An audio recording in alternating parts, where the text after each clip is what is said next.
안녕하세요, 구독자 여러분. 저는 51을 먹은 50대 중년 여자입니다. 직장을 다닌 지가 오래되어 컴퓨터 앞을 떠난 지도 오래였는데 사연 하나로 일이 컴퓨터 앞에 앉아보게 되었네요. 미리 잘 부탁드립니다. 저는 현재 가정주부입니다. 애가 둘인데 애들도 다 커서 제가 더 이상 뒷바라지를 할 일이 없고요. 지들 친구랑 노는데 더 좋다는 애들이라서 저는 저대로 이웃 친구들이랑 커피 마시고 집에서 가끔씩 모여 같이 밥을 해먹으면서 시간을 보내오고 있었습니다. 요즘은 남편이 몸 관리를 해야겠다며 주말마다 등산을 하자고 하길래 주말도 나름 보람차게 보내며 사는 중이었고요. 사는 게 그저 유했다 보니 저는 걱정이랄 것이 없는 편이었습니다. 가정에 책임이 강한 남편이 바깥에서 일도 잘해오기도 했고 저는 저대로 자식들 잘 키워놓고 대학까지 다 보내놓은 후였어서 딱히 고민을 떠안고 살 이유가 없었습니다. 하지만 팔자 좋게 보이는 저에게도 고민이란 게 있었어요. 그래서 이렇게 이 나이 먹고 눈까지 침침해지고 있는데 컴퓨터 앞에 앉게 되었고요. 저희 시댁은 보통의 집안들과는 좀 다르다고 할 수 있는 것이 많았어요. 하나는 시어머니셨고 하나는 형제자매들의 우애였는데요. 시어머니가 오래전부터 병치레를 좀 심하게 하셔서 집안에서는 가장 걱정을 많이 할 수밖에 없는 분이셨습니다. 실제로 제가 결혼하고 난 후에 입원하고 수술하신 것만 수차례가 넘으셨고요. 수술을 받고 나면 치료 후유증으로 또 고생을 많이 하시느라 가족들이 번갈아가며 신경을 많이 쓰고 살아야 했어요. 자식된 입장에서 부모가 아픈데 보살피는 건 당연했는지라 저도 며느리로서 제 할 일을 하며 최대한 어머님 뒷바라지에 도움을 주려고 했고요. 하지만 이게 시간이 지날수록 점점 힘든 점도 있더라고요. 형제자매들 간의 수준격차가 벌어지기 시작하면서 일방적으로 한쪽에서만 시어머니의 병간호 비용을 대고 노동을 할애해가며 시간을 쏟아야 했던 겁니다. 가장 힘든 건 맏며느리인 저였고요. 남편한테는 위로 누나가 하나 있고 밑으로는 남동생이랑 여동생이 하나씩 있습니다. 사실상 남편이 장남이라서 시어머니를 가장 각별하게 챙기긴 했으나 남편 혼자서 시어머니 뒷바라지를 하는 게 한계가 있었죠. 어머님이 지방에 살고 계시기도 했는데 남편은 서울에서 직장을 다녀야 했다 보니까 쉽사리 어머님과 왕래를 할 수 없었던 겁니다. 그 바람에 같은 도시에 살고 있던 도련님께서 시어머니 집으로 왕래를 해가며 어머님을 보살폈고요. 병원에 갈 일이 있거나 도움이 필요하면 직접 어머님을 챙겨가면서 지내주셨죠. 저희는 그게 감사하다고 따로 도련님께 돈을 붙여드리며 금전적인 도움을 주려 했고요. 하지만 이게 지속이 될수록 저희 남편과 도련님 쪽에서만 일방적으로 돈을 쓰게 되며 힘든 점이 한둘이 아니더라고요.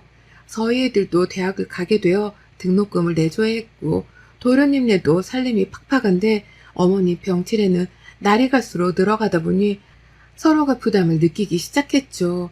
도련님이 힘들어 죽겠으니 직장을 그만두고 지방으로 내려오라 화를 내실 때마다 남편도 참 난감해했었고 그렇다고 갑자기 시어머니를 서울집에 모셔올 수도 없는 노릇이어서 각자가 각자의 입장에서 난처했습니다.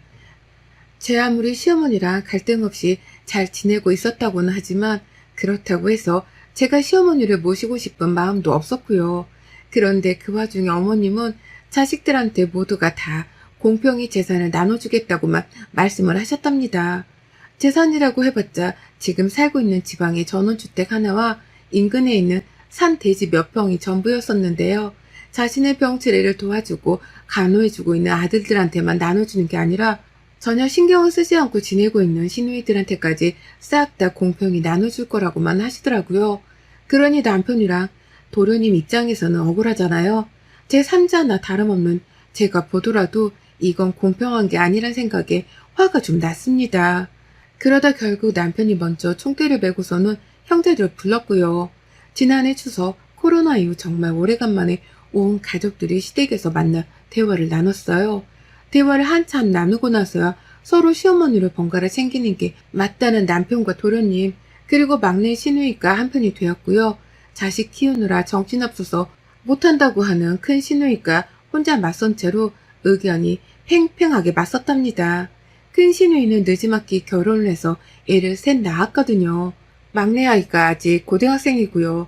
자기 아들 뒷바라지를 해야 해서 시어머니를 챙길 수 없단 말로 시어머니를 나몰라라며 한참 동안 형제들과의 대화를 일방적으로 거절했어요. 여자는 출가 외인이니까 친정일에 돈까지 들여가면서 나설 수 없다는 말로 끝까지 자신을 대변했는데요. 그런 와중에도 시어머니가 재산을 공평하게 나눠줄 거라고 하신 것에 대해서는 끝까지 부정도 안 하고 받으려고만 하더라고요. 힘든 일을 하고 싶지는 않은데 재산은 공평하게 나눠보고 싶다는 큰 신우의 못된 신부가 훤히 보였던 날이었습니다. 그 꼴을 보며 저나 나머지 식구들은 모두 한마음 한뜻으로 큰 신우를 원망했고요. 그렇게 대화가 제대로 끝나지도 않은 채 일방적으로 종료가 되었어요. 자기 애가 공부를 해야 해서 얼른 가봐야겠다며 큰 신우이가 먼저 시댁을 떠났거든요. 그 바람에 나머지 식구들도 어영부영 하다가 제대로 된 결론을 내리지도 못한 채 각자의 집으로 해산을 했고요. 형제자매가 많으면 이런 크고 작은 사소한 돈 문제가 큰 갈등을 일으키구나 싶은 마음에 얼마나 씁쓸하고 또 안타까웠는지 모릅니다. 사는 게 풍족하지 못하면 말년에 이런 꼴을 당하는구나 싶어서 절대로 자식한테 돈을 퍼주기만 하지 말고 내 몸은 내가 챙기며 살아야겠다 싶기도 하더라고요. 그러다가 정말 뜻밖에도 큰 시누이에게서 먼저 연락을 받았어요. 큰 시누이가 남편한테 바로 전화를 한 게 아니라 저한테로 바로 연락을 해서는 의견을 구하더라고요. 남매끼리 갯돈을 모아서 앞으로 지출을 하게 될 시어머니의 병원비나 간병 비용을 대면 어쩌냐고 말이죠. 각자 일정 돈을 공평하게 모아서 한 통장 안에 저축을 하고 그 돈으로 쭉 어머님을 보살피고자 하는데 너무 괜찮은 생각이더라고요. 그래서 저도 바로 남편한테 말을 전하고서는 좋은 아이디어 같다며 뜻을 모았죠. 남편도 큰 누나가 웬일로 철든 소리를 했냐며 새삼 놀라워했고 도련님과 아가씨는 바로 갯돈을 모으기 시작하자며 행동으로 옮기셨답니다. 그렇게 저희 시댁 식구들은 이 나이 먹고 시어머니 병원비로 쓰겠다면서 갯돈을 모으기 시작했어요. 남들은 우애를 다지기 위해 여행 경비나 외식 경비로 가족 갯돈을 모은다고 하던데 저희는 그와는 반대였습니다. 누구 하나가 일방적으로 돈을 더 쓰거나 낭비하는 걸 막고자 싸움을 차단하겠다고 갯돈을 모으기 시작했네요. 그렇게 지난해 말에 모으기 시작한 갯돈은 얼마 전까지 이어졌고요. 각자 집에서 내 형제 자매들 다달이 월 10만 원을 보탰습니다. 10만 원은 큰 시누이가 낼 수 있다고 말한 최대 금액이어서 정해진 것이었고요. 저희 남편은 자기가 가장 돈을 많이 버는 형제이니까 좀 더 보태겠다며 자진해서 다달이 월 20만 원을 보내고 있었어요. 저희 아가씨도 지금껏 경제활동을 하고 있다는 이유로 월 20만 원을 보내고 있었고요. 그렇게 각자 형제들이 다달이 모으는 돈이 60만 원이었어요. 가끔씩 저희 애들도 할머니 병원비에 보태고 싶다며 알바 비용을 보내준 덕분에 벌써 모인 돈이 500만 원이 넘었습니다. 어떻게 보면 적은 돈이었지만 얼마든지 도련님께서 어머님을 데리고 병원에 가고 간병을 하며 쓸 때에 요긴하게 쓸 수 있는 금액이었죠. 그 돈으로 나중에 어머님 장례 비용도 지불할 테니 큰 불만이 없이 돈을 지불하고 있었어요. 그러다 정말 황당한 소식을 전해 들었습니다. 통장이랑 카드는 시어머니를 가장 가까이에서 모시고 있던 도련님이 가지고 있었는데요. 도련님의 와이프인 동서가 저한테 죽겠다는 목소리로 전화를 해서 말하더라고요. 도대체 형님은 카드를 언제 다시 돌려주신대요? 라고 말이죠. 돌려준다고 한 게 벌써 한 달이 다 되어가는데도 여태 소식이 없다며 저한테 대신 형님 행방을 묻더라고요. 형님이 저희 부부가 사는 동네 인근에 살고 계셔서 마음만 먹으면 집에 찾아가 소식을 묻는 게 어렵지 않았기 때문이었습니다. 그리고 그제서야 저랑 남편도 알게 되었어요. 그간 한 달 동안 형님이 가족 갯돈 통장을 일방적으로 가지고 있었다는 걸 말이죠. 지방에 살고 있는 것도 아니고 그렇다고 시댁에 가서 어머님을 보살피는 것도 아니었던 형님이 왜 그 카드를 가지고 있는 것이며 왜 한 달 동안이나 카드를 돌려줄 생각을 안 하고 계신 건가 싶어서 궁금증이 미치도록 올라왔습니다. 무엇보다도 형님이 저희도 모르는 사이에 시댁에 가서 그 카드를 직접 받아오셨을 거라고 생각을 하니 의심이 되어 죽겠더라고요. 도대체 그 카드를 뜬금없이 형님이 왜 가지고 계시는 건가 싶어서 말이죠. 애초에 갯돈을 모으자고 제안을 한 것도 큰 형님이셨기에 저는 설마 하는 생각에 계속해서 형님을 의심할 수밖에 없었습니다. 무엇보다도 저희 남편이랑 저희 애들이 다 같이 나서서 갯돈 통장에 가장 많은 돈을 지불해 왔었기에 그 소중한 돈이 허무하게 쓰이면 어쩌나 싶은 걱정에 신우이를 자꾸 더 의심했죠. 그리곤 퇴근한 남편한테 바로 이 사실을 고했고요. 남편조차 모르고 있었는지 바로 도련님이랑 통화를 하고는 어두워진 표정으로 바로 은행 웹사이트에 들어가더라고요. 돈이 혹여나 허투루 쓰이진 않았는지 직접 확인을 해야겠다며 말입니다. 그리곤 우려하고 걱정했던 것이 눈앞에 드러났어요. 은행 계좌 내역을 보자마자 육성으로 아씨라고 탄식을 내뱉는 남편 때문에 직감을 했고요. 제 눈으로 컴퓨터 화면에 뜬 그 내역서를 훑어보는데 남편을 따라서 탄식이 나오는 걸 떠나 욕이 절로 튀어나오더라고요. 자세히 보니까 무슨 식당에서 10만원, 무슨 식당에서 또 10만원, 급기야 저희 동네랑도 가까이에 위치해 있는 한우 맛집이라서 저도 기억을 하고 있는 식당의 이름이 떡하니 계좌 내역에 찍혀 있는데 와, 신우이가 지 입으로 들어가 먹거리를 사 먹느라고 사소히 가족 갯돈을 썼더라고요. 그것도 한 번에 많게는 몇십만원, 적게는 10만원씩 말이죠. 분명 벌써 모아놓은 돈이 몇백은 훌쩍 넘어야 했는데 남은 돈이 꼴라 100만원 언저리에 밖에 없었고 남편은 바로 도련님께 물었죠. 그간에 어머니 병원비며 약값이며 다 내역을 달라고 해서는 총 금액을 계산했는데 신우이가 밖에서 처먹느라고 쓴 돈은 반에 반도 안 되는 금액이었습니다. 결국 그날 남편은 망설일 것도 없이 신우이한테 전화를 했습니다. 안 오면 니네 집으로 쳐들어가서 자식들 앞에서 개 쪽을 줄 거라며 난리를 피웠는데도 신우이가 바빠서 못 온다며 울고 불고까지 하면서 사정을 하더라고요. 그래서 남편은 스피커폰으로 켜놓은 채로 신우이한테 온갖 쌍욕을 날려가면서 혼을 냈죠. 누나가 사람이야? 엄마 병원비 보태려고 남매들끼리 부담 좀 덜고자 모아놓은 돈인데 그걸 멋대로 쓰는 게 사람 새끼냐? 라면서 말이죠. 그런데 남동생한테 욕까지 처먹으면서 혼이 난 신우이가 뭐라고 변명을 한 줄 아세요?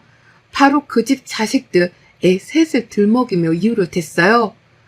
우리 집에 애가 셋이나 있잖아. 막내는 고3이고 몸보신을 시켜야 하는데 엄마가 돼서 제대로 돈을 벌어오는 것도 아니고 내가 잘 먹게라도 해야 마음이 편해서 카드를 좀 썼어.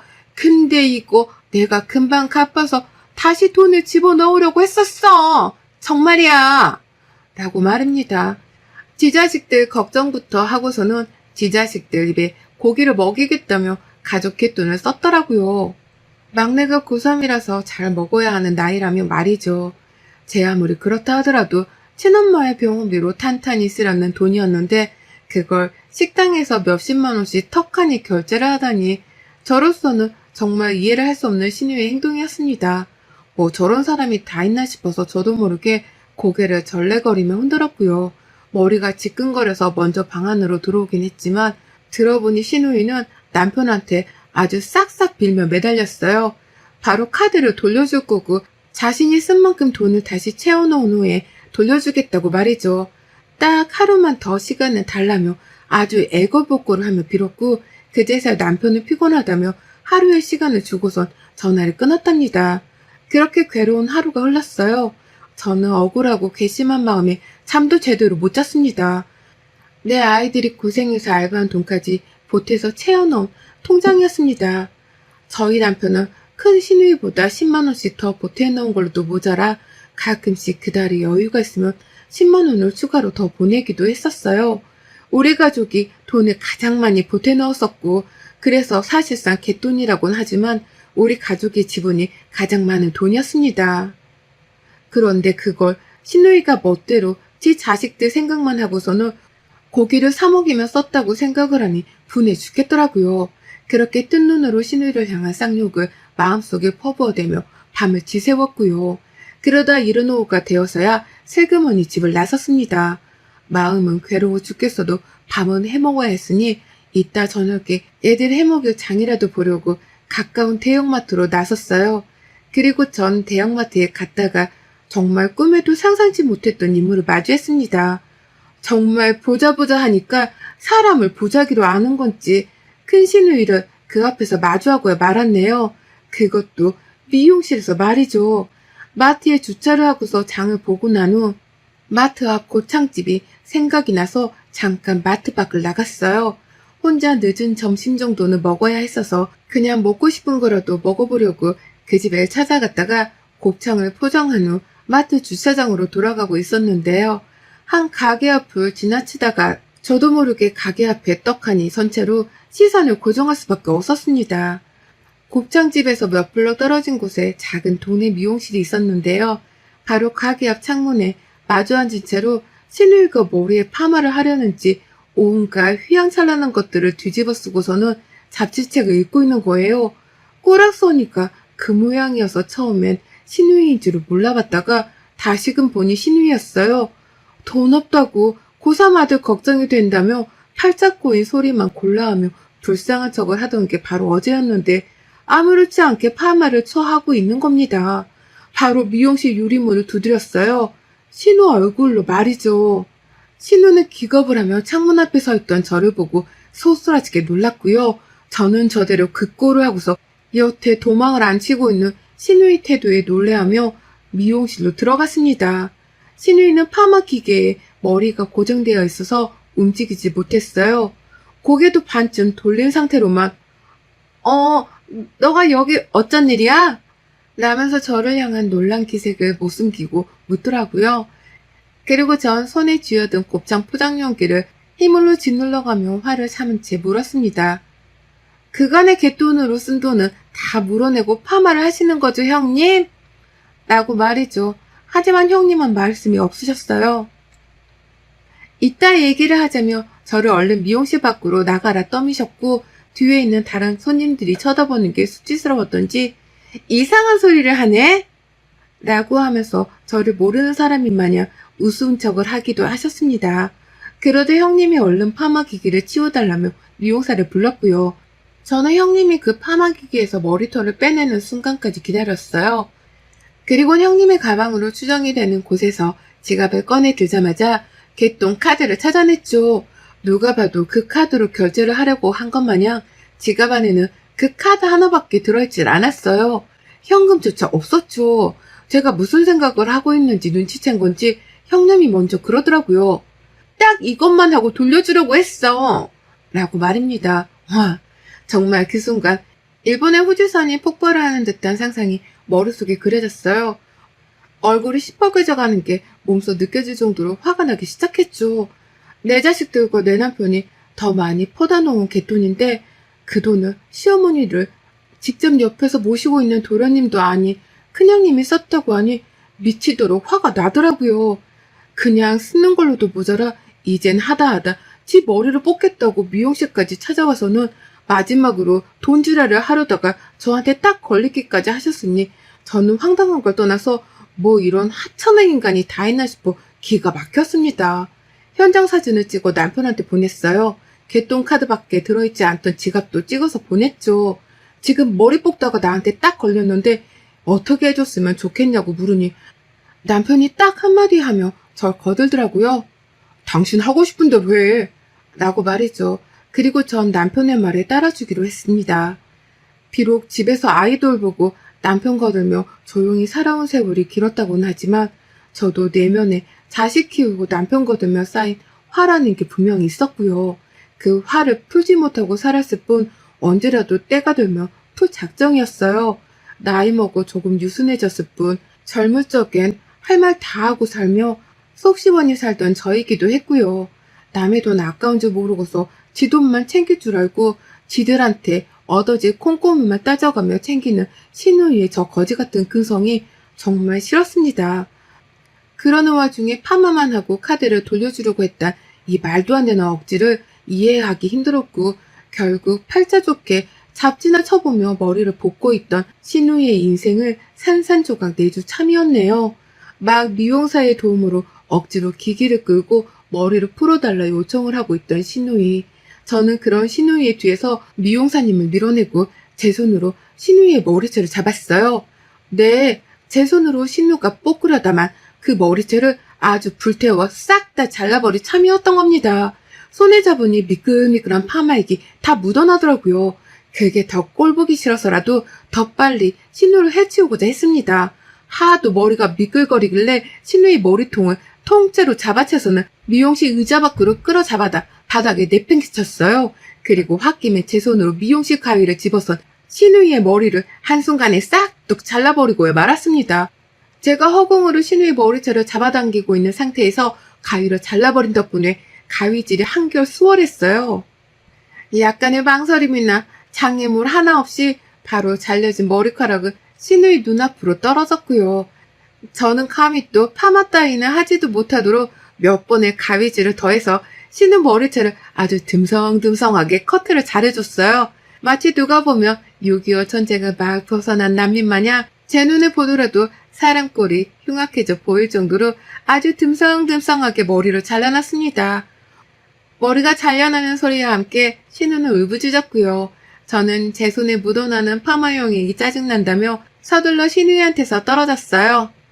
파마해줄 필요 없어요. 2년이 어머님 병원비 된다고 가족끼리 모아놨던 갯돈을 훔쳐다가 지 자식들 고김 처먹인 걸도 모자라 지 머리 뽑겠다고 여기 온 겁니다. 파마 따위 해주지도 마세요.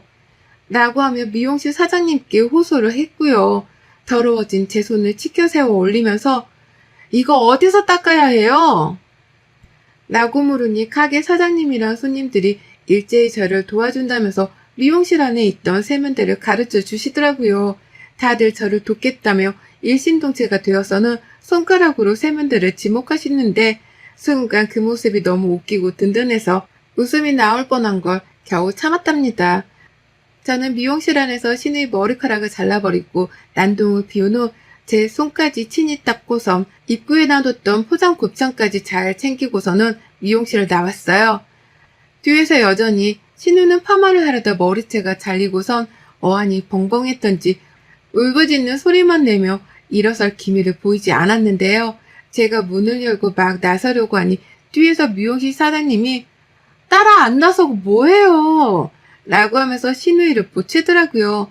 저를 따라서 빨리 가게를 좀 나가달라고 말이죠. 미용실에서 나오고 나자마자 괜히 가슴이 벌렁벌렁거려서 뒤를 다시 돌아보진 못했지만 아마 신우이는 가게 안에서도 푸대접을 받다 못해 결제를 할 돈이 없었다 보니 바로 정신을 차리고 미용실에 나왔을 겁니다. 저는 혼자 포장곱창을 곱게 챙겨서는 마트 주차장까지 돌아왔고요. 그제서야 차 안에서 마음을 진정시키고 남편한테 전화를 했어요. 당신이 나 하고 싶은 대로 하라고 하길래 내가 하고 싶은 대로 일을 저질렀다면서 말이죠. 그러니 남편은 딱 하나를 물었습니다. 카드는 챙겼어? 라는 질문을 말이죠. 남편이 원한 건 갯돈이든 카드 딱 하나였더라고요. 그래서 전 남편에게 임무 수행을 완료했다는 대답을 남기고 유유히 갯돈카드를 챙기곤 집으로 돌아왔습니다. 신우요? 온 가족들의 원망에 욕설을 내뱉으며 거의 소외를 시키기 시작하면서 이젠 태도를 완전히 바꿨어요. 갯돈이라는 꽁돈을 좀 얻어보려다가 이제 남매들이 번갈아 가면서 쓴 갯돈을 돌려놓으라고 빚독촉을 하기 시작한 바람에 스스로 숨고 피하고 도망치려고 엄청나게 발버둥을 치는 중이랍니다.